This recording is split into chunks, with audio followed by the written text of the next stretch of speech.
Welcome. This is Deanne Love, and I'm so excited to have you here for the 5 things that you must know before you teach children to hoop. There are a few people jumping on, so if you can see, hey Kit Kat, hello. I am going to put me on. Hopefully you can see me. Hi, hello. It's really hot here today in Australia, so we're going to wait just a few seconds, honestly, because I am recording this, so I'm going to share it with anyone that doesn't jump on. If you have any questions at any time when I'm chatting, then you can, hey Kim, you can put those questions in the chat box. If I miss them, I'll just come back to you and I can see them scroll up so I can answer any of your questions. But hey Susie, but we're going to leave the big Q&A till the end. I'm going to go through, there's just 5 things. It's really hard to choose just 5 things, but there's 5 things that I wanted to share. Hi, Barbara and Erica. Hey, welcome. So many people jumping on now. Awesome. You know what I love most of all? This is really, it's so very special to me. As many of you know, I was a primary school teacher and that was my life dream and dream career for so many years. Even as a child, that's what I wanted to be, a teacher. So I'm so excited that it has grown into this kind of fun and incredible and such broad reaching teaching, because I visioned myself when I was a child sitting in the classroom with a beautiful little bunch of children and sharing with a little classroom. And so back then, I never imagined that I would be sharing with thousands and thousands of children all over the world. I never visioned that I would be overseas, that I would be all around Australia. So let that be a small part of my story and a beautiful inspiration to you, because once you start to vision and take steps, whether you're a teacher now or whether you're kind of thinking about moving into that role as facilitator or teacher, there's so much growth and there's so much opportunity. So let any of my stories be that inspiration for you. So really what I wanted to share just a little bit, there's so many things. And if you have been over to hooplovecoaching.com, we're writing some blog posts over there to really support hoop teachers. And it's mostly designed for adult hoop teachers. Hoop teachers that teach adults. But a huge part of my life and my career has been teaching children to hoop and also training other teachers to teach children to hoop. So we're also sharing more resources for you, because I get a lot of questions. And so we're actually working on that today as well, writing some cool blog posts, and hopefully we'll get some of your questions today and we can share a whole lot more. I hope that you can see my little slide here. You can totally see the teacher in me, right? Everything has to be neat and perfect. And yay, more resources. Kim says she can see, yep, primary school teacher. It's in my blood. So I like to have things mapped out for you, make it really cute, make it really engaging. If you're like still checking your phone and looking at all the other stuff, that's normally what I do. Try to just come for a moment and be engaged right here and now, because what I want to share with you is it's valuable stuff. It's stuff that I kind of feel like I've been keeping it a secret, but Haley and I have been working to share this with you. So today, just 5 things. It was really hard for me to choose just 5 things, and you know I've got so much more than that, but 5 things that you need to know before you start teaching, or, you know, as you're evolving your teaching. And then at the end, you can ask me about Little Circles Toolbox, the online course, if that's something that's interesting to you. I hope that you can see the slides really quickly. Hey, Stephanie, really quickly. So I am Deanne Love. If you don't know who I am, I'm the creator of hooplovers.tv. I have been a teacher in the role of teacher for 20 years. Woo! But a hoop teacher for about 11 now. And I'm also co-creating with my incredible friend, Haley Hoopla, who can't be here today because she's teaching children to hoop. It's her life. She runs many different children's activities around Australia and mostly in Melbourne. And she has created a whole incredible life for herself running Bam Bam Circus as well, which is huge. So we are co-creating Little Circles together, and I'll tell you about that a little bit later. If you want to follow Hayley, you can go to @HayleyHoopla or HayleyHoopla.com. And if you want to follow me, just keep tuning in. All right. Okay. So why on earth, if we're, have all this like connection and all this abundance and all this success as adult hoop teachers for adults, why kids? It's a lot of work. It's pretty, it's not all glamorous. And if you have taught kids, then it takes a lot of energy, it takes a lot of time, it takes a lot of focus. So why would we teach? Well, I want to know your answer soon. But first of all, I want to give you a little bit of insight into me. I think I already said it's in my blood. It's my passion. It's my thing. I was born to teach children. That's all that. When I was a little girl, I would play like teachers, and that was some people play like nurses, or some people play hairdressers or whatever. For me, it was all about teaching. Yes, and Kit Kat says, I'm going to try to read some of your comments as they come up because you're so inspiring. And if the kids are hooping, it also gets the mums to hoop. So that's a whole other thing. We could talk about so many awesome reasons why we share with children. For me, it's so fun. Like, kids are really inspiring and they're really engaging. And from the wee little ones all the way up to high school, I'm talking, it's so energizing, and I get so much feedback from children. You know how honest they are. If you have taught adults, then adults can be a little bit more reserved and they hold back and they're like, yeah, no, it was good. And but children, no, there are very few filters and they're going to give it all to you. And I love that about working with children. Another reason, and I'm going to be really, really honest in this workshop. I'm not just going to make it all like sweet and cute, like it's fun and it's amazing. I'm really opening up now after so long teaching children and learning the ups and downs, the hard stuff, the challenges, the limitations, the like, what am I doing this for? And then the massive breakthroughs and realizing what it takes to be really successful. And success is a huge, big banner, but what it really takes to be successful. And I feel so confident that I can claim that I am a really successful hoop teacher. Another huge thing, the honest truth is, there are so many gigs and clients when you teach children. So many. You're not going out there chasing, like hoping to talk adults into trying a big hula hoop, which I love. Don't get me wrong. I love it. I'm on the internet all day long trying to get people to hula hoop, adults to hula hoop. But when it comes to teaching kids and children to hula hoop, your clients are there. They're already out there. Schools, churches, holiday clubs, private part. There's just so many. And Hayley and I go into, because we teach children in a little bit different way, because I'm very much in the school system and Hayley's really kind of into like a lot of private and corporate and government stuff. So we're kind of got the best of both worlds there. But so many clients out there, so many gigs, they're just waiting for us, because if you think about it, all children and all teachers and parents know what a hula hoop is.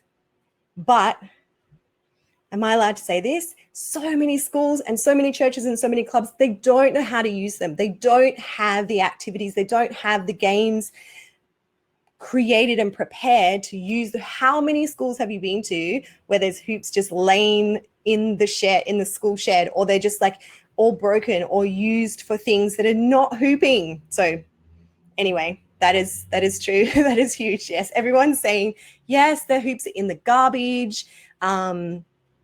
They're just they're used as markers, which is great. In some of our games, we do use the hoop as markers, because some kids, we're going to talk about like a whole range of kids' abilities. And it's not bad to use the hoop as a marker, but we know as hoopers and as teachers and as parents that the hoops can be so much more creative and so much more engaging and skill building and strengthening for the kids' expression and confidence and bodies and all that stuff.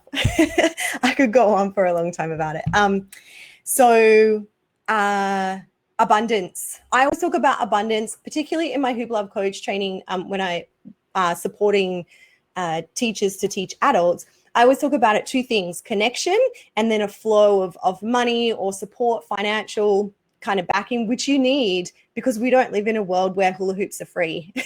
We don't live in a world where the petrol or the gas to put in our car to go to all of these gigs is free. So we need to have that cash flow, and we need to have a connection flow. That means we need people who are like, whoa, can you come and teach at my school? Oh, wow, your program's amazing. I would really love to share that with my church. Or so teaching children, for me, the abundance factor is super high. I feel like there's such a sense of ease with it. Like I'm not constantly chasing, not constantly like my story of teaching adults is very different to my story of teaching children. I love doing it both, but I feel the abundance just flows really well with teaching children. And again, the opportunities are just massive everywhere. From like 2 doors down, I could think of a place that I could go and share my program. It's a big gymnasium. There's schools all around, there's churches, after school care, there's holiday programs. I think I wrote a blog recently on the 50 places that you could teach children to hoop, and that's just 50. So there's a lot. All right, yes, everyone's agreeing. It's already inspiring. Thank you. I feel like I've shared a lot about how I teach adults, and I'm really just opening up to being like, I have so much to give to you when it comes to teaching children. So stick around. Okay, really quickly, I would love to know why you want to teach. And I feel like a few of you have dropped me some comments in the comment box, but why do you want to teach children? This is really inspiring. And if stuff comes up, I'll definitely share it. I can read it out, because we all come to these opportunities with different motivations. And that might be because you get inspiration, or you feel filled up, or you feel like there's a big need in your area. You're not seeing a lot of expressive arts or creative ways to move. Maybe you're seeing a problem in your community, like there's a lot of really tough competitive sport that a lot of kids don't really match with, and so they're being left out of the movement game, which is a huge issue in schools all across the world. Not all children are okay with competitive team sports. It's a challenge for many children, and that's why hooping and the hoop games and activities that Haley and I have shared and developed really go into socializing and connecting and expressing, but there's no competitive environment, because that does not suit a lot of children. I know, because I taught in mainstream schools for so long, and I see the issues. Susie said there's more work available to teach kids, and maybe more variations on activities possible. Yes. KitKat loves to teach students for their smiles, for their, because it's a meditation. Oh, whoa, guess what? It's all coming at me. You're all just so amazing. Someone was saying there was a substitute teacher. I'm going to have to go back and read all of these amazing comments. I love the passion, and this is exactly what it takes, because again, here's the honest talk. When stuff is going up and down, when things get really challenging, what do you fall back on? If you're coming to teach children because you think, I might make a bit of money, or sounds like fun, they're not going to be strong enough tent pegs to hold down the energy and the drive that you need when things aren't going amazing. And Haley and I talk a lot about that. It's really important that you are supported, and that you have all these skills, and that you understand where the opportunities are, so you're not kind of left like, because making a bit of money on the side, or just because you think it's fun, honestly, it's not a big enough draw. So all of these answers, like giving kids something to do instead of them being in trouble, improving your community, like these are big, it's like life service stuff that we're putting out there into the world. And maybe right now, if you're sitting there and you're like, I was just going to do it because it's fun, maybe you can dig a little bit deeper under that and just kind of find what it is that's drawing you to teaching children. Perhaps it's your own childhood stuff that you found like you didn't really have a connection with movement until much later in life, and so you want to gift that to children in your community. And my hometown is full of children and older people, so it feels like it's a perfect market. Yes, so maybe you're in a new space or an old space. Maybe it's your hometown, wherever it is. And you're seeing that, you're looking at, and this is really great research, you're looking at and you're seeing like, oh, this is kind of happening, this is happening, but there's these huge, big openings for you to share your program. And in Little Circles, I talk a lot about, or I share my exact program and why it's really, really important. It's not just, and we'll talk about this soon, it's not just like, oh, I know how to hula hoop and here's a bunch of tricks. No, we're going in with a much bigger service and a much greater offering than that. And it doesn't have to be super challenging because you're supported. I'm a teacher by trade, but an SAHM at the moment. I sub when my husband is on days off, but I would love to do something more. Yes. It's also a small town here. It's no 6 meters. Whoa, wait, 6 months. I was like 6 meters, 6 months of the year. Okay, yeah. So I think, so where am I up to? So I think something like this could be really intriguing for the community. I love this. So it's like, what is happening in my area? What are the gifts that I can bring and how do we match this up?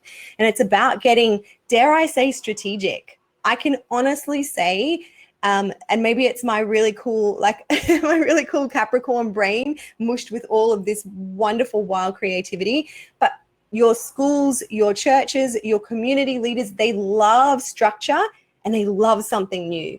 I know this from experience. They don't have time for people turning up to the door. Well, sometimes, okay, this is some, but just being like, oh, it might be fun. Do you want to learn some tricks? No, they're busy. If you're a mum or you're a teacher or you're a parent or you're you know how busy life is. So when you come to areas or people, key leaders in your community with something that you can offer that is going to engage their children, make their community a brighter, happier, more well-balanced place, it's a yes. And coming back to you, that gives you so much fulfillment. That keeps you going. Yes. And Marilyn says, if you're teaching the children and the parents, they can create a real family bond. So you can see it's like digging under those layers of like, it's fun and it's great and it's beautiful, which it is, but there's some really important key factors into why we want to share this in our communities. Every time I go to a social gathering, Kim says, I bring along a stack of hoops. I'm always blown away by the light that they ignite.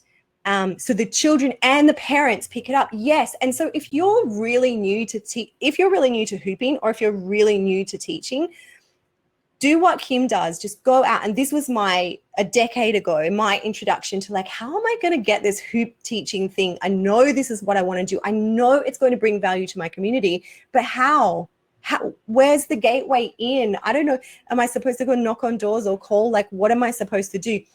What Kim was saying, in social settings, just start to kind of trickle it out, because you're going to get, it's like practice for you. You're going to get a feeling, a vibe of like, wow, this really does ignite stuff. You're going to get an understand. You can watch the children and the parents and how they relate to each other and how they relate to moving their bodies and fun and coordination. And yeah, just be an observer. If you're still feeling new and you're not quite sure, be curious. Darren says, yes, I've taught mother-daughter combos before and it's so special. I have to agree, especially for me, because I didn't have such a great relationship with my mom. So seeing those beautiful relationships is just so heartwarming. Yes, a huge part of sharing this is healing for us as teachers. And I love, Darren, thank you so much for sharing that, those deeper levels, the reasons why we do this. We do what we do. It's healing. It very much is. And sometimes it might be healing for us. Many times it's healing for those students that we go in and we share and we kind of support and let them know that you can do this. And even when things are tough, if you have a little crack at it, if you have a go, then cool stuff happens. You can move your body or express, and it doesn't have to look exactly the same as everyone else. So there's so many layers to teaching children. Susie says, whenever I teach kids at events, I always get the adults involved, as I know they secretly want to try hooping. Yes, I love this too, because if you also have a vision to teach adults, whether you do or you don't, I mean, it's really just a beautiful gesture and offering, isn't it? I'm sure if you're a hooper or a hoop teacher, you have seen countless times where adults are a little bit like, Ooh, I tried that once as a child and I can't do it. So they've got their own wounds. They've got their own stuff to heal. And you know, we're adults. We've got it all. We're human. We carry all this stuff around like, oh, I don't want to look like a fool. Oh, I don't want to make a mistake. But when you give that opportunity, like Susie does so beautifully, when you give those opportunities for them to fail, to have fun, to, you know, to like let down all those really tough barriers, not only does it give them an opportunity to kind of just open up to something new, learn something new, maybe get really excited and intrigued in that moment, but that also ripples out into the rest of their life. So never underestimate how powerful something like just sharing a hoop one day with someone in the park. And we can, I know that sometimes as hoop teachers, we can be like, oh, we're adults too. So we're like, oh, if I don't want to, like, you know, what if they say no? What if I get rejected? What if I just do it? You never, ever know how you're going to change someone's life. Trust me. Gina says, I subbed in the lower income schools. The kids in these schools were not excelling academically, but their self-esteem rocketed when they mastered tricks, especially no hand escalator. Can I cry? Is now the time that I cry? I can't. Whoever's watching this, whether you are watching this live now or you're watching this in the future, in the year 2000 and whatever, please understand that sometimes it might feel like it's just a hula hoop and people are going to be like, what? This comment, this reality, not all kids in fact are not excelling at so many things in a rigid school system, but there are ways that we can gift them these opportunities to excel, even if that's just one afternoon a week. Oh, okay. Thank you, Gina said I taught them how you taught me. All right, yeah, crying emoji. Okay, let's move on. So 5 things. Can you guess? I mean, maybe you can guess. I was like, how do I come up with just 5 things? Because we don't have years to sit together, but we'll see. All right. So, Kate says, I love to teach creative movement to kids, remind them to have fun and move their bodies, help them learn to build confidence and tools to release stress. Yes, our babies, our kids, they do have pressures. They do have stress. There's all this other stuff going on. And just, again, giving them those gateways to unlock, to release, to discover something new.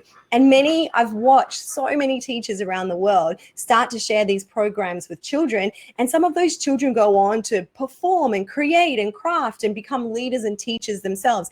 And although that's, you know, there's no like expectation or goal or pushing for that, but also others, the quiet ones, the ones who the teachers will come up to you and say, do you know that child never engages in activities? I have never seen him or her actually come up and have a go without being really kind of, you know, really encouraged. And so when you get that kind of feedback over and over and over again, and I have been to so many schools sharing these programs, you're like, okay, I get it, you know, it's real. What we're sharing is more than just this little kind of trick. So yes, thank you, Kate. So that is my first number one thing. It's not just tricks. The tricks are really powerful. We know that as adults, as hoopers, because it's a gateway, right? So we're like, it's a gateway to feeling confident. It's a gateway to feeling accomplished. It's a gateway to feeling stronger. It's a gateway to feeling more successful. All those things that shift our mindset and our body, the tricks are. But with kids, my number one thing, well, I don't know how to rank them. Yeah, one of my number one things that I learned really quickly is that we need to be prepared with so much more than just tricks, because kids learn in a different way. They need the games, they need the activities, they need the other pathways. And so being prepared with those types of, if I just sat, and I know this from way back when I used to have to teach like morning PE with my grade 3 class, if I just make them all stand in a line, and that's like old school teaching, and they all have to do this stretch and then this stretch, and they're not allowed to talk and they need to say, that's kind of imprinting this is the way we learn, and it's kind of not going to be fun, and if you don't get it and it has to look like this, I'm not into that teaching at all. I don't think that is the future of sharing, and it's certainly not the future of connection and creativity and expansion for our children. So I know a lot of teachers, and especially if we're teaching adults, we go with this like, well, I'm just going to teach them a bunch of tricks. This is why Haley and I made Little Circles, because it is more than just, and if you're teaching just tricks, it's beautiful and it's amazing. And you put your own spin on it and you make it your wonderful way. And we're all learning to be better facilitators and, bring a better service. But that's my number one thing: games, activities, sharing different pathways to teaching the tricks. Okay, Darren says, I totally agree. Yes, I want to bring less rigidity to my classes and I'm trying to be the best, but I know I need more. We're all, hey, and I hope my 5 tips are not like, you're doing it wrong. No. Just by us being here and showing up and sharing with these children, we're not getting it wrong. We're all evolving and learning. I'm always looking for new songs and new ways, and that's part of the creative process. That's why we live this creative life. I have missed some of your comments and I'm really sorry. Marilyn said, I was a recluse before hooping. Now I'm a social hooping butterfly. Yes. I wish I started hooping when I was a kid. See, this is where we come in, because we can share with these children who will become adults who wish they started hooping or dancing or moving or expressing or opening their minds and bodies as a kid. Big job. You and me, no pressure. Janine says, the biggest thing I like to convey to the kids is to pursue their own passion. They are so lucky to have you. No matter what anyone else thinks, they see my passion for hooping, and it's an unconditional passion for maybe someone my age, but I do it and I do it and I do it. Yes. And that's a process of hooping that we know as hoopers. And if you're not a hooper, that's okay. It's that learning. It's like, yes, the hoop's going to drop. Yes, it's probably going to hit us in the face. Yes, it's not going to look or feel or whatever right the first time. But we come with that kind of beginner mindset, and also that mindset that we're open to learning and expanding. And we just do it. We show up because it's fun. So yes. Sorry if I've missed any of your beautiful comments. I'm going to read them. Okay, let's go. Number 2. You all probably know this. Kids are not adults. Not yet. They will be. And how amazing if we equip them with all of this awesomeness and they grow up to be adults that are looking to express themselves, to roll with their passions, to open up to more in this life, and to be really compassionate leaders in this world. I think of kids as creative, empathic grasshoppers. That means, and a lot of us adults are too. Yes, I'm sure you are as well. But what that means is that they've got so much creativity and their eyes are wide open, most of them, to this world. And they feel, they're sensitive. If you've ever been in a 1-hour hoop class with 30 to 100, however many students, they're all feeling. They're feeling tired or hungry or hot or excited or over the top or completely overwhelmed or sad, or they're feelers. Like, there's a lot going on there. And they're grasshoppers. That means their attention span is like this. So if unlike an adults class where we might spend a good 15 minutes working out the isolations and really going for it, if I did that in a children's class, especially one where I just jumped, they didn't have any relationship with me, they're like, who is this lady with the hula hoops? If I didn't recognize that I need to have a whole range of activities and be able to facilitate and guide them through with fun, joy, and quite seamlessly, I would lose them.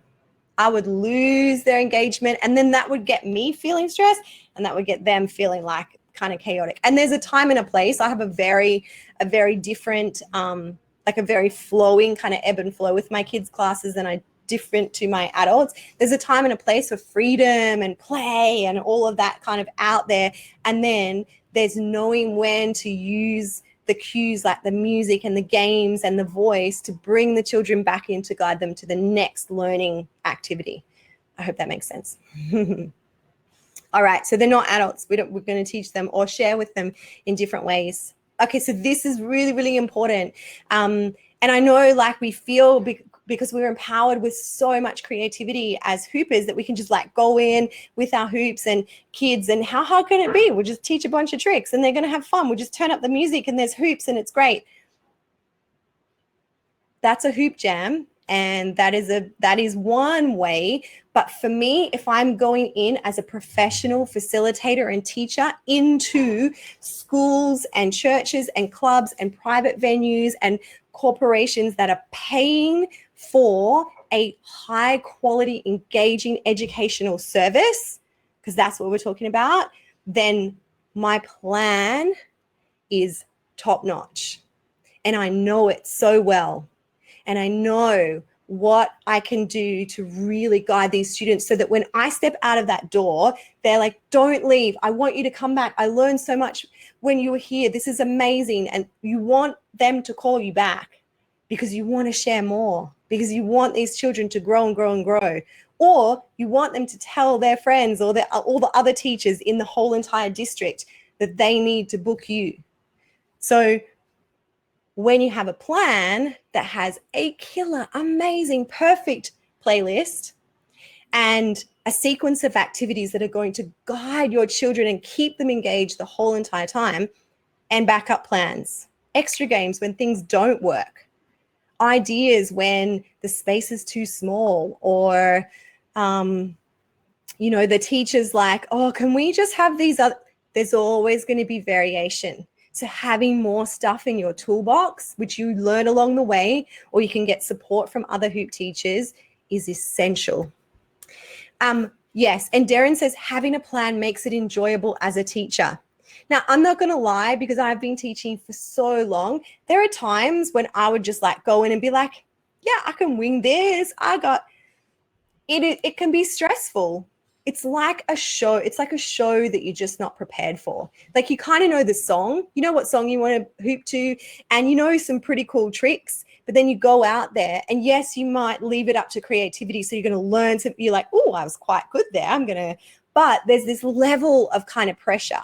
So a plan allows you to be flexible and come up with really cool ideas that you'll be like, wow, but you're covered, you're supported, you can take the stress away.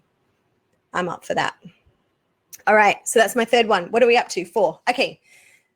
Ooh, this could be big. I'm going to keep it short because it's a lot of stuff.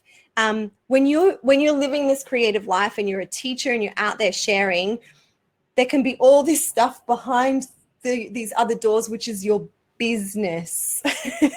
And you're like, I'm going to get to that one day. My big tip is to make it as creative as the rest of the stuff. When I first started my hoop biz a long time ago, there were things that I just kind of like, oh, I don't want to think about like that, or like that all seems really hard. I don't know how to work out my insurance. I don't know how to. That's what phones are for. Make it your business to know your business.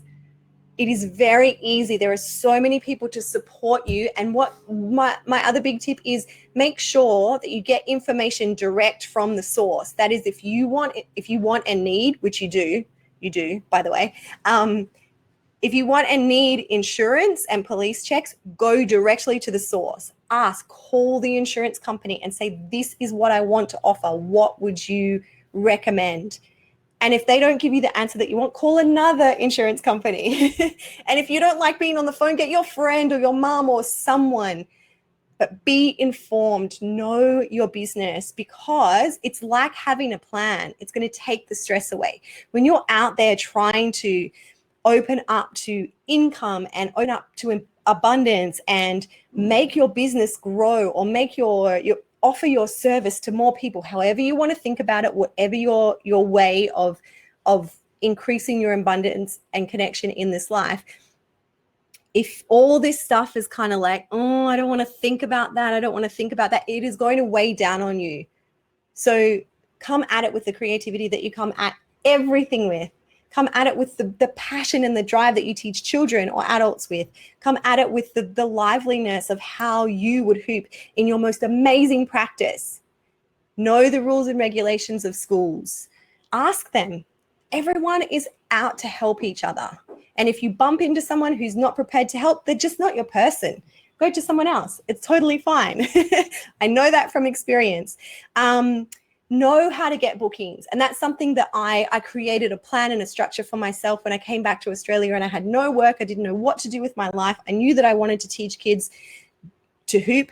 I made a booking strategy. How am I going to get lots of what I need to? One, because I love teaching kids and that is my passion and I have such a great service to offer. And two, I need to support this life. I want lots of connections. I want lots of abundance. So know that there are huge opportunities out there and how to seek them out, how to get support. Get to know insurance and tax, and you don't need to be a genius at this stuff, but you need to ask questions so that you can feel the stress is off. I don't do my taxes. I mean, wait, I do my taxes. I hire someone who is a genius at it to do that work, because for so many years I stressed trying to do it myself and it took a huge chunk of my energy.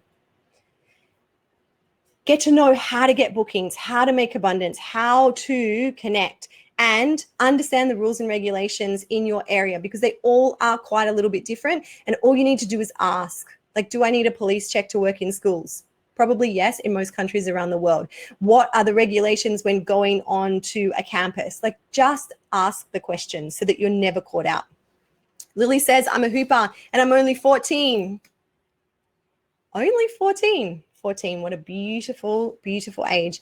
I would love to start teaching all ages. I've already given a few classes and the kids seem to be really interested in learning. You are my inspiration.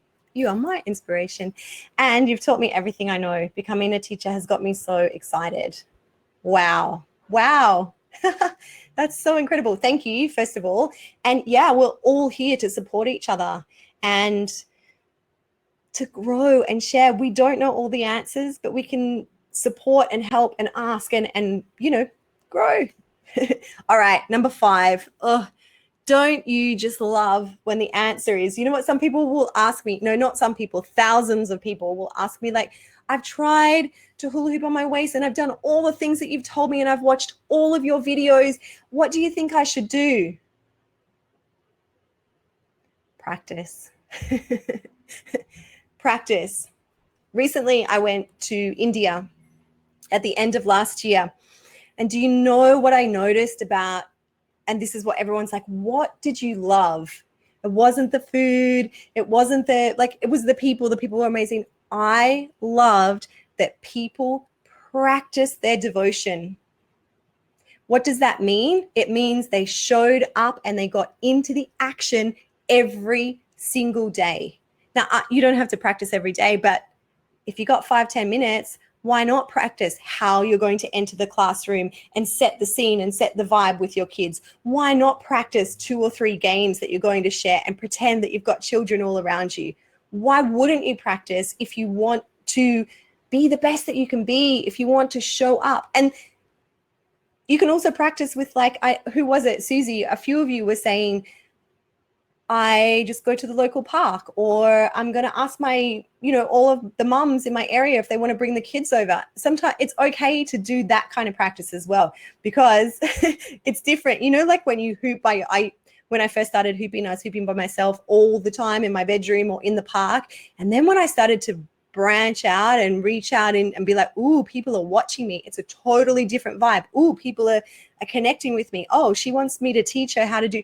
So little by little, the practice of expanding your confidence and growing is really, really important. And it will help you to see, in fact, because our minds will say, it's really easy for us to think of all the bad stuff, right? Like, well, no one will turn up to my class, or I probably won't work, or what if I'm not as good as I think? But when we practice, what we actually receive back is the feedback that we are good enough, we are ready, and there are things that we can tweak and twist and kind of make better. Not because we're bad or we're not good, but because there's always something to expand on. That's the beauty of life. Darren says, that is so cool. I haven't thought about practicing being a teacher before. I mean, of course, makes total sense. Okay, so I'm going to say this is where I really draw kind of a line between, it's like, if I'm a painter, then I can teach painting. Mm-mm. No, you might be a brilliant painter, but it doesn't necessarily mean yet that you have the skills to be able to communicate the depth of your knowledge. Teaching is an art, exactly as painting is an art. And so we practice our painting, we practice getting better, we practice this brush strokes to make this a brilliant piece. So why are we not practicing our teaching? It's a vital, valuable skill that we show up. And you don't have to be a formal teacher teaching grade 4 down at the local primary school to be a teacher in this life. We teach and share with each other all the time. And that is an art worth practicing. Oh, I love it. Okay. All right, here's a bonus. Here's a bonus. This is why we're here together, because we can't do it alone. Yes, sometimes I practice in my bedroom and pretend that I've got like students all around me, but I have questions and I need them answered, and I need support. You need support. So beyond those 5 things that you really need before you start teaching, you need to be surrounding yourself with other people who are supportive. They might not know the answers. Like, you might not have any other hoop teachers in your area, and that is totally fine. Thank goodness for the internet. I discovered that when I was living in Tokyo and I wanted to teach my students, and I came back and I was disconnected when I was back in Australia. I was like, how do I keep connected? How do I continue to share my art? And how do I stay connected with these beautiful humans that I can't see physically? The internet. We're so lucky. So surround yourself with support. There is so much support out there. I hope that I and anyone that I'm connected with in my community is a huge, huge resource of support for you. It is why I have sometimes been anti-Facebook, but we can't sometimes deny the trends of connection and human behavior. And still, Facebook groups are a powerful way. I have tried to get myself off Facebook so many times. I have a feed blocker. I don't see any feeds, but I am in those groups because that is the power of support and connection. And without that support and connection, we're just not growing. You know, we do so much in our own stuff, but it's so great to just be able to reach out and ask a question and have it answered right there. Or have other people say, I'm with you. I don't know. I don't know how we're going to work this out. So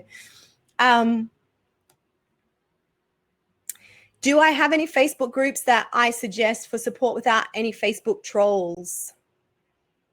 Do you know what? I hear about this troll stuff, but I don't actually know what that means because, okay, so here's something that happened years and years ago. I would hear about this like in hooping, could be anything, doesn't have to just be hooping, but I'm kind of just a hoop.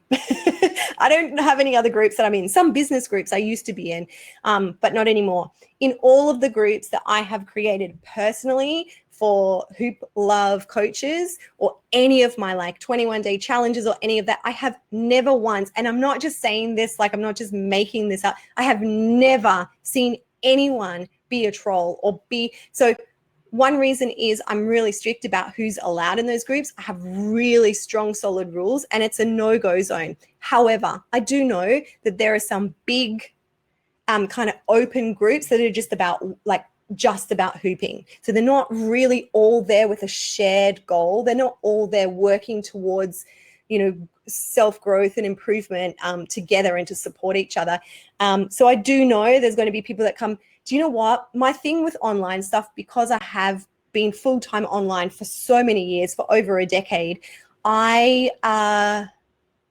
don't care about those people. I just don't.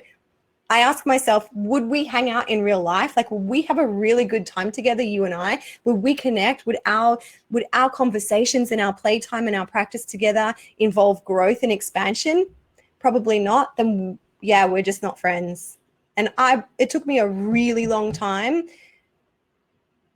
to understand that I don't have to love everyone, especially people on the internet. So I just I got so many other things to do that I just, yeah. And it's hard though. If anyone has been the receiver of troll behavior, whatever that is, if they're commenting about something about your hooping or your body or your whatever, I don't know.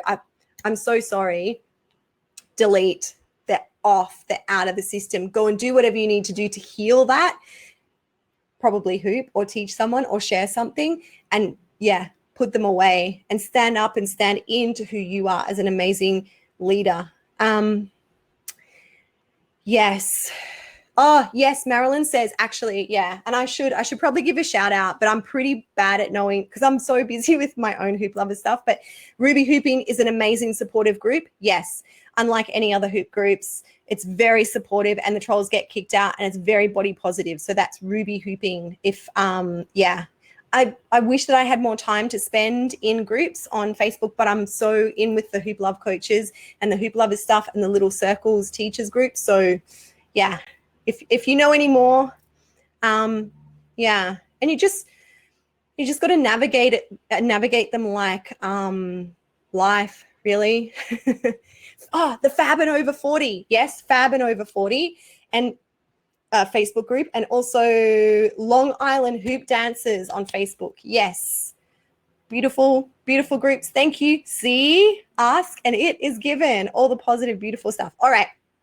So I know that some of you want to ask me questions about Little Circles, or you're just curious, or you just like to know what it's all about. So this at the end of last year, finally, after so long, Haley Hoopla and Masa, my partner, and I got together and we created an online toolbox for teachers and parents that want to share hoop fun and games with children. So that's it in its most basic thing. But we kind of went like, woo, overboard, because we've got so much to share and even more. Like last night we had a meeting, we were like, there's more stuff coming. So that's exciting. It's always good with online. You can just continue to share. So I've had a lot of questions and I'm going to answer them really, really quickly. And then you can ask me if I neglect anything. Yes, it's these are the answers to the frequently asked questions. Yes, it's all online. You can download and stream it anytime you like, 24/7 lifetime access. You can come in and out. If you're like, whoa, I just got booked for a kid's party, I need some inspiration. You can jump in there, jump out. You can take whatever you like. You can learn at your own pace. So if you've done my Hoop Love Coach training, we're like week 1, week 2 for 12 weeks, and then there's a deadline, and then it's very like, okay, we're wrapped up now. But with Little Circles, because I know your teaching gigs with children can be quite fluid, and a lot of you might not be necessarily just doing like an 8-week course. Some of you will be, and there's an option for that. But that you're going to come in and out at your own time. You can learn at your own pace, but you will get a weekly guidance email from me and Haley. It's a huge library of resources. There's videos, lots and lots of videos, which are really fun to make together. There's lots of PDFs and texts, and there's more stuff. And there's a group as well. Yes, it's a one-time payment. Lots of people said, do I have to pay a license, or do I have to pay like every week, or do I? No. Just one. It's like one-time payment access to get into the course, and it's yours. Yes. Erica said that, yes, she's registered and is very excited. I'm very excited to share it with you. Like, I'm really like excited. Lifetime access, I said that. Learn from experts. I feel like in any career, I'm sure you know this, you like as you start to step into things, you're like, oh, I'm new at this, I don't know. I feel like an expert at this because I've been doing it for so long. I didn't always feel like that because I was always learning, but now I feel like, yes, I have so much to share with you. And Haley Hoopla, I wouldn't work with anyone else unless I thought that she just brought the goods when it comes to teaching children to hoop, and she is the queen. So, and community support, because I said, remember, bonus thing, what you need to know before teaching children, you're going to need some support. All right. So I'm just going to show you really, really quickly that there is all of these chapters. So you can see I've just taken a screenshot just so you can get a little idea, because some people are like, what do you mean it's an online course? Like, what are you actually going to share with me? So chapter 1 is getting started, and it's things like answering your questions. Haley and I sit down and go through so many of the questions that we've gotten and just thoroughly answer them, about teaching different age groups, about safety, about where you're going to get jobs. Like, isn't that really important? So all of that stuff, like just how do I launch this? How do I go from this desire to this reality? That's important. Okay, chapter number 2 is keeping kids engaged. Ever tried that and felt like it might not be working for you? Yes. all the time. I've been a teacher for so long. It's quite hilarious.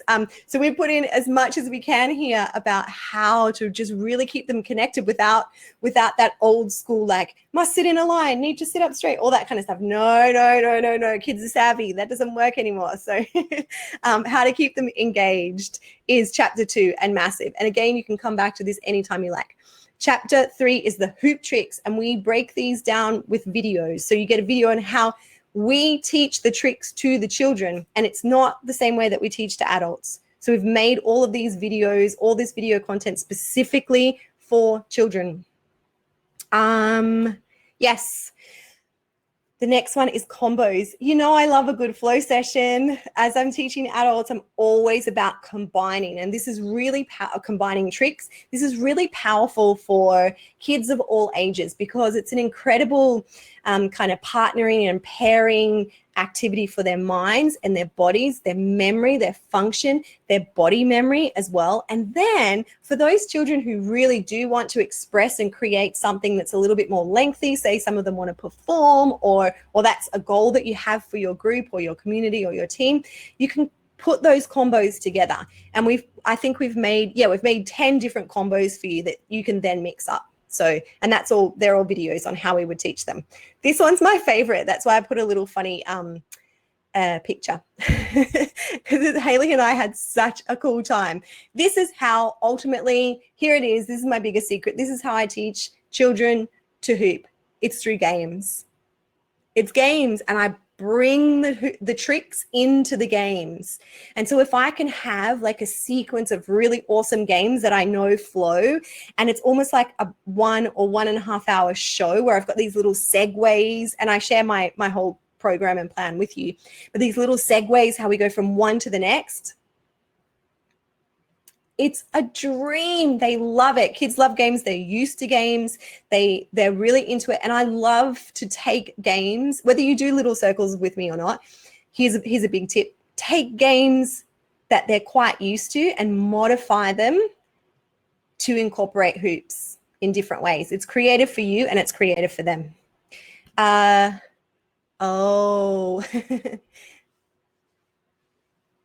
Do I have the hokey pokey hoop dance? No, it's another one. Is that like Kit Kat's onto it? See, there's so many other games that the hokey pokey hoop dance. So I do the Macarena hoop dance. This is what happens when hoop teachers get together as well. There's so many different creative ideas that we can share, which is incredible. You put your right hand in, you put your right hand out. Yes, hoop mirrors. There's just so many. And sometimes you will be in a class and you might be sticking to your plan, but you come up with this brilliant idea and you're like, oh, or the kids will be like, can we play shark net or whatever? And you're like, what is that? And so you can take the inspiration from them because it's something that's familiar for them and start to incorporate the hooping. What age range would you consider these lessons to be geared towards? Okay, so Haley teaches from, do you guys call it kindergarten? Little? Really little, little kids, cuties. And she does a lot of creative, and we put that in soon. That's in stretching your imagination. Lots of like kind of what else could the hoop be? And then we're going on this adventure. And that is very specifically her part of her genius. She's also an incredible dancer and choreographer, but and costume designer. Like this woman, where is she? She's amazing. I love her. I'm going to text her. She has worked a lot with little kids, and her mom is actually still a preschool kindergarten teacher and a dance teacher. And they bounce a lot of ideas around. And I personally have always taught what we consider to be primary school. For me, grade 3 to kind of middle school, do you call it? I guess where the kids are like 14, 15, up to about that age group. So for me, I focus mostly on primary school age kids. Does that answer the question? Yes, good. Sometimes I have to wait for the internet to work. Yes. Darren says, what's a good time frame for a class for each age group? Yeah, so sometimes that will come from your client. They will say, sometimes they'll say funny things like, can you do a 3-hour class? No, the answer is no. For me, I usually If I'm doing just a standard class, like say a kids hoop boot camp, like a fitness kind of based one, or a hoop dance based one, I'm usually doing a 1 hour program. Sometimes I get booked to do 90 minutes. If I'm doing a hoop making, so we make the hoops and then we do the games and the activities, then it's at least 90. I get booked for 90 minutes. And if I'm doing like that throughout the whole school for the whole day, we kind of like negotiate what the bell times are. And, you know, sometimes there's like a 2 hour block of learning. So there's a little bit of leeway there. So you go, depending on the programs that you're wanting to bring into the clients, the schools, between an hour and a half is mine. However, I do know that Haley will often get booked to do like kind of 45-minute gigs for the littler kids. And if she's doing like, she does a lot of, we have, they're called councils in Australia, like a kind of government department, and they book outdoor entertainment. And often they'll have like, say they'll have an education day, or yeah, they might have like a welcome to the area day or a family fun day. And so they'll book Haley and her crew to do kind of like 45-minute or half-hour sets. And they might do like roving hula hoop and just kind of not a structured lesson. So there's lots of opportunities. So there's lots of different things and you can negotiate. But for me, if I'm going into schools, I'm getting booked to do an hour generally. Do I mention where to get supplies to build all of the hoops?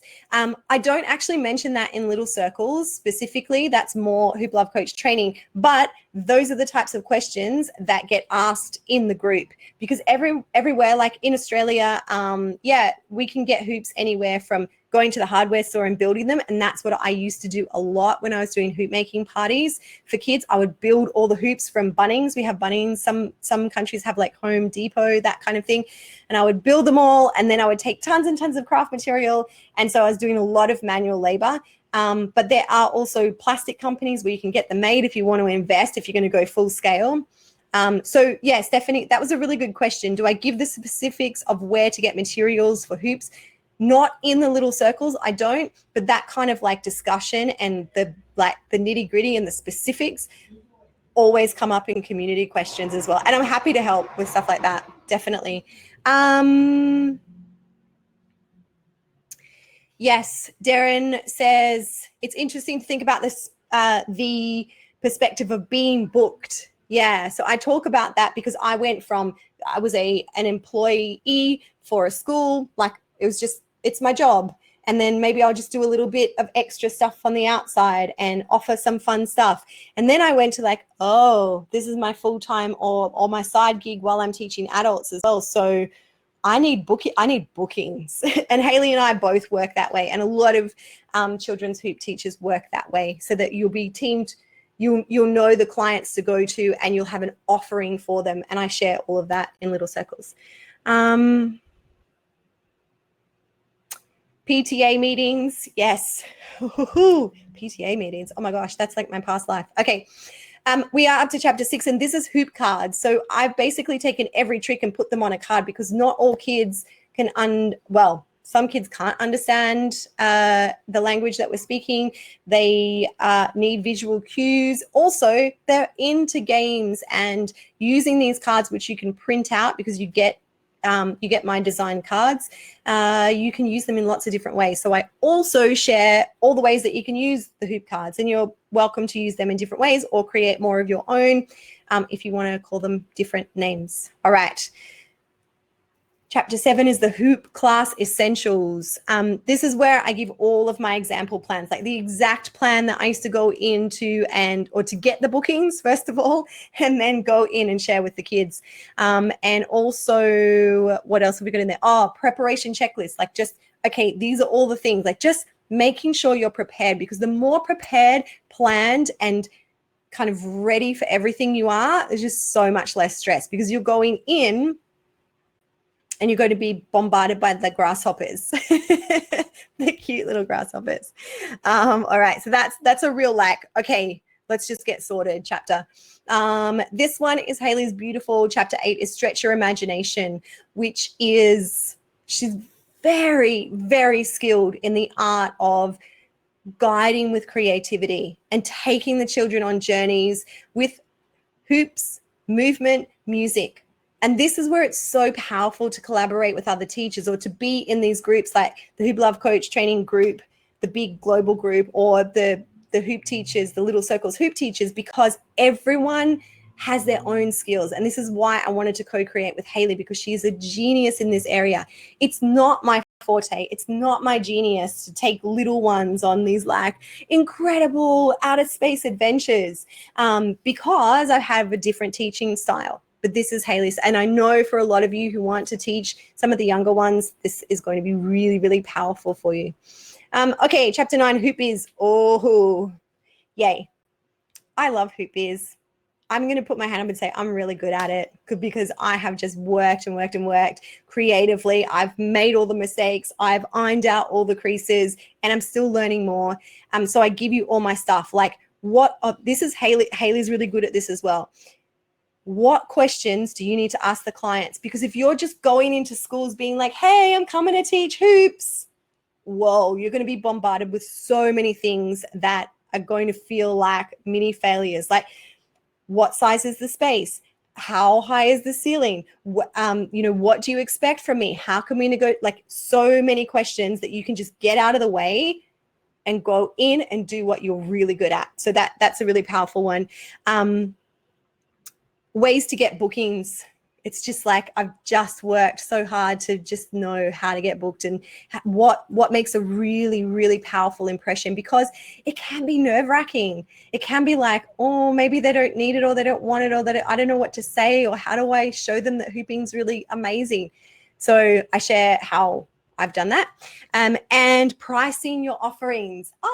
The constant conversation with everyone. Yes, part of it is negotiation, but also a huge part of it is research, knowing your value and being able to offer that and ask for what you need. Oh, big learning journey for me and for a lot of people. I know. So that's why we share that stuff. We're almost there. Okay. Chapter 10 is just bonuses, like little things that you don't think are going to be important. Like when someone does book you and they say, yeah, we want you to come and do this kids party at the marina or whatever. And you're like, okay, cool. Thank you. I'll be there on the 4th of July. And then nothing. And you're like, wait, so a actual booking confirmation that they need to reply to, not one that you have to type out every time because you are busy. You don't have time. So all those templates, those things, the little / big things that you need to remember and that you need to follow up on so that your business or your life, your lifestyle is running smoothly so that you can be the best teacher and creator and hooper and mom and parent and teacher that you can be. There's a lot of stuff. So, oh wait, what else was in there? Lesson plan templates, how to make your own music. Oh, I have to update that video. And playlists, like all the stuff that you just like, how am I even going to get to that? Like I have to cook dinner. So what, you expect me to sit up all night? Like, no. So I do it for you. And then I talk about it so much, the Little Circles teacher community. Angels, every single one of them, all the time. I'm blown away. I've been working with hoop teachers for so many years, and I'm just continuously, like even this morning, I was in the global Hoop Love Coach group, and I'm just wowed. I'm just wowed by the support, the connection, because without each other, this whole hoop teaching, this global community, it just would not be growing the way it is. It couldn't, because we'd all be at each other and we'd just be like, you know, what, or we'd be trying to do it on our own and just going nowhere, going around in circles. All right. Okay. So, some of you probably want to know what the price is. Look at me and Haley looking all cute there. It is a just one time, no licenses, no nothing. You don't have to pay me for anything else. And it's $397 Australian, which I think now at this conversion rate roughly is $285 US. Now, I don't know about the country or the community that you're in, but $397, I would easily charge that for a kids gathering or party. When I do a hoop making party, I don't know if I can give you like exact numbers, but if I'm charging each of the children 22, the children, the school that has lots of money, $22 to $25 per student. And then I have, maybe they book me to do 100 kids in that day, or 90 kids, because sometimes there's 30, 30, 30. You can do the math. So I want to talk more about the creativity and the art of teaching, but I can tell you that it is, if you're creative and strategic and clever and open with your biz strategies, then it can be insanely lucrative. Can I say that? So it should be. We need to be rewarded in many, many different ways, supported to continue this work, because without that, it gets really tough and we have to give it up to go and do something else. So yes. Yes, Marilyn, very clever. A thank you note, a follow-up, a thank you note for them hiring you. It was amazing to come to your school, to St. John's Catholic School. I loved working with Mary and Sally on the project. It was incredible. I left behind 2 extra hoops for the teachers. I hope that you use them. Here's my local class. It's connection. We're humans. I know we're busy, but that kind of stuff, Marilyn, you're a genius. Darren, yes, follow-ups. It's key. Okay, do you have any questions? I've talked a lot because I got so much to share. And I know you've been asking questions along the way, but if I have missed any, please let me know. Either questions, maybe you've got hoop teaching questions, or thank you, Kim, you have thought of so much. But I accumulate all this learning and all this, as we all do. And then I'm like, okay, where do I really want to share this. And I only drink 1 coffee a day, just so you know. I'm not like super duper hyped all the time. I'm only hyped when we're doing what we love. I'm only hyped when I'm sharing that passion. I'm only hyped when we're living in that creative zone.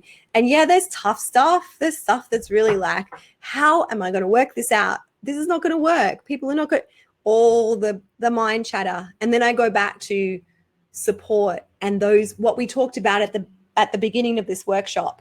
Why am I doing this? Like the deeper levels, the reasons, our own stuff, our own healing, the healing of our children, the healing of our community. Sounds really epic because it is. Other questions? Something about, oh, good, they're coming through. Okay. Will there be a forum for the current group that are going through the program to communicate and share? Yes. Yes. So, okay, so the next Little Circles, it closes on the 4th of February, which is Monday here in Australia. And yes, it's a community support group together, all together. I'm waiting for, there's a few more people that have said that they're going to jump in and join us over the weekend. So I'll send out some emails over the weekend. Because it's self-paced, there's not like this massive rush, but we do want to do it as a group together. So yeah, we'll be in community together. I hope that answers your question. Yes, communicate and share. It's essential. We can't, otherwise I feel, and it's with online stuff as well. Like sometimes you can feel like it gets away from you or you don't have that real life support. And I want to try to make it as connected as possible because I know I work online all the time. So I know what it's like. Stephanie said, I just got called and booked for 2 subbing days in February, which means I have the money for the course. Woo! Don't you love that? Happens all the time. I write down like, oh, this is, something big that's happening and I really want to do this. And then I don't know how, like I just trust and I open up and I'm like looking and then it just comes through all the time, my whole life. Like it doesn't stop. Yes, so awesome. It is fate that they're calling while you're doing this. So cool.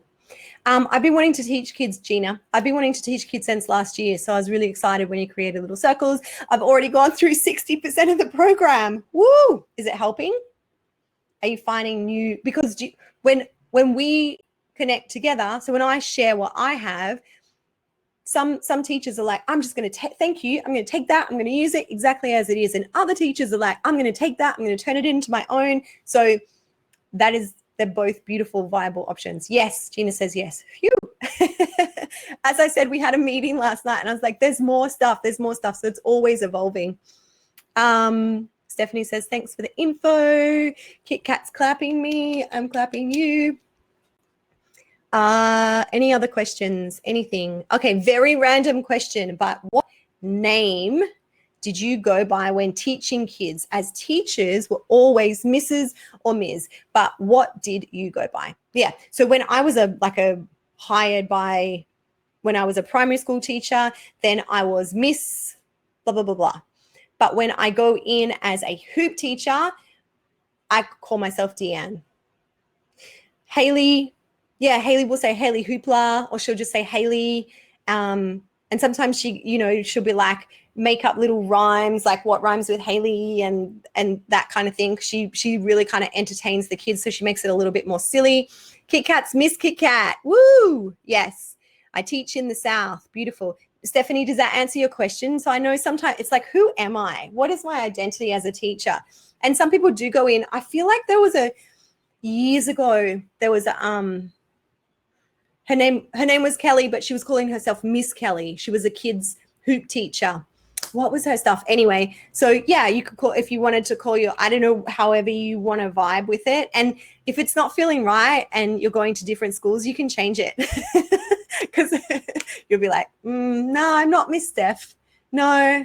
Am I Steph? No. Yeah. So you can, and naming can be a really big thing because it's part of who you are and how you, like what brings you confidence and how you step into your playful role or persona. Lily says, I'm now Lily Loops. That's really cute.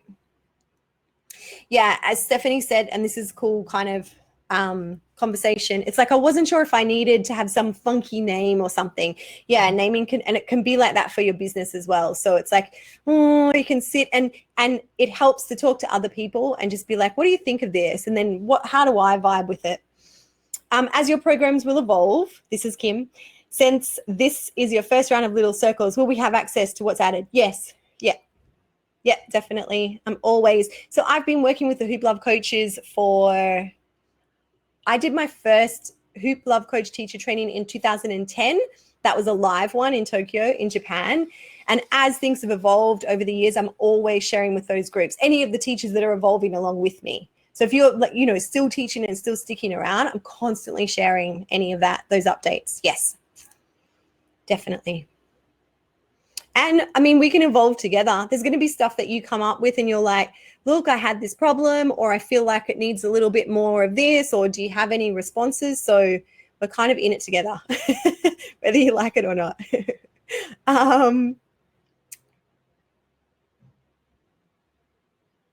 Yes. Yeah. That's cool. So Kit Kat is saying she likes the Miss Kit Kat. And often if they're calling, like, get to know what your community is all about. If they're calling their teachers Miss or Miss, if that's an expectation, you're going to see if you in their schools or in their churches or in their community groups or their sports clubs or whatever it is. If you vibe with that and you feel like that is right for you to have that before or after your name, then yeah, go with that if that feels right for the culture of your community, because we're all a little bit different. Jeannie says, did I say that right? I hope so. Oh my gosh. I make my own hoops. I've done several hoop making parties, but I'll be teaching weekly classes for 2 age groups of kids. Awesome. Should I bring blank hoops? I know my pretty ones will get beat up, but they just seem more fun. Yes. Okay. So here's what happens when you start to expand your kids' teaching. And maybe you have another teacher teaching for you. Maybe you don't. Maybe the wear and tear on the hoops and your investment into the hoops, it can be a big investment, especially in the beginning, or especially as you start to grow and expand, if you have several classes or different age groups and you need to make bigger ones or smaller ones. So when I first started teaching, I was like, I want my kids to have the most beautiful, they're going to be wrapped in the sparkliest hoop. It's like cost so much money. And then because they're beautiful kids and I don't want to police how they do things, and sometimes I will be put out in the school courtyards or like out on the concrete, the tape would just get wrecked and ripped. And after say a 6-week course or whatever, it'd just be like all gross, and I'd have to peel it off. So what I started to do was, I'm not sure what you call it, but we call it electrical tape. I would just do like colored patterns with electrical tape. It was easier to take off. And then sometimes I would look for, do you call it duck? Like the DUCK has some really colorful, like cute rainbowy type stuff. I feel like it's kind of cheap on Amazon, kind of cheap, sometimes cheap in Australia. I would do that because it's a little bit more hard wearing and would stick around for a bit longer, rather than the glittery tapes, because it would just take a lot of, it would cost a lot. just if I was making lots of hoops. Does that answer your question? They do look more beautiful, don't they? But you can make some really cool patterns and really cool ones with just some basic color tapes and some heavy duty tape as well. Bye, Darren. She says, thank you so much. She has to go off to another information session. You are awesome. You are totally awesome. Amazing. I look forward to working with you. Thank you, Kim. Thank you, Gina. Oh, here's another one. Barbara. Oh, what a treasury of resources for teaching kids. I love it. Could these techniques and strategies be adapted for one-off sessions with college-age students? I'm a professor and interested in using hooping single sessions as a way to share self-care. That's amazing. That's really beautiful. I would probably, to be honest, put the college students in an adult category. I'm feeling like they're probably there's always room for fun and games and activities, like a kind of childlike wonder that you can bring into adult classes. But I would probably mix it up a little bit. Something that I used to share quite a lot was like a team building day with corporations. So I go in and do these one-offs. And to be honest, they were like a creation of kids games, because they could just be silly, because it didn't matter about skill level. I've got 1 hour with, Microsoft or whatever it is. They don't know how to hoop. And if I try to, they've come from all these different, like their brains been on fire all day doing all this other stuff, and they just want to come and have fun, and they want to build connection with each other with the hoop. So a lot of it would be the games that I would use with kids. And then if just that, like, we do a little sassy combo or something. So, so the answer is yes. If I was doing one-offs with adults and that kind of team building, like having a go, it would be a combination of games and a few tricks. I wouldn't go in hardcore, like, we're going to learn to shoulder hoop and you need to be, in the first, because that's like a long kind of series of someone who's dedicated to learning tricks. Does that make sense? I hope so. Duct tape. Yes, Kim. Thank you. Hockey tape. Yes. Yeah, all that kind of grip tape can be really good if you can get it for a pretty good price. Stephanie says, yes, I just made 2 hoops out of electrical tape and hockey tape for grip. Yeah, that seems to be quite good. Depends on the country or the area that you live in too. When I was living in Japan, there wasn't many options, and I would get, it's just out of reach. It's like right there. Anyway, the colorful hoop tape, which is grip tape, from a photographic shop, because they actually use it for line marking the floor. So sometimes you have to be creative with where you get it from. And Erica says, yeah, you don't have to use taped ones if you don't want to. You couldn't just put one spiral of tape if that feels like it's too much of an investment. Bye, Stephanie. Off to put the kids to sleep. Thank you so much. Thank you all.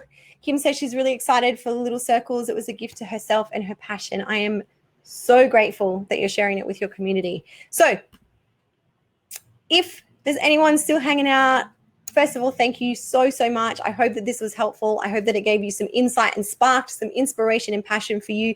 That is all that I hope for. I also hope that you join Haley and I for the little circles. If you want to go check it out, then you can go to learn.hooplovers.tv/courses. little-circles with an S. Awesome. Thank you, Gina. Thank you, Marilyn. Thank you, Erica. Thank you for all the people that have just been tuning in and listening in, and go out there and share and enjoy and really dig into why this means so much for you, and never, ever underestimate how much healing and support and gift you are giving, not only to yourself, but the students and the teachers and the parents in your community. Awesome. Thank you, Melanie. Thank you, Kit Kat. So much love. I know, I can't believe it's been 3 years. So many of us have been working together and it just continues to grow and expand. And I'm really, really grateful. All right, go out there and share your amazing, unique, awesome, big hoop love from me to you. Mwah. Thank you. Bye. Wow, how fun. How amazing. How cool. Yay.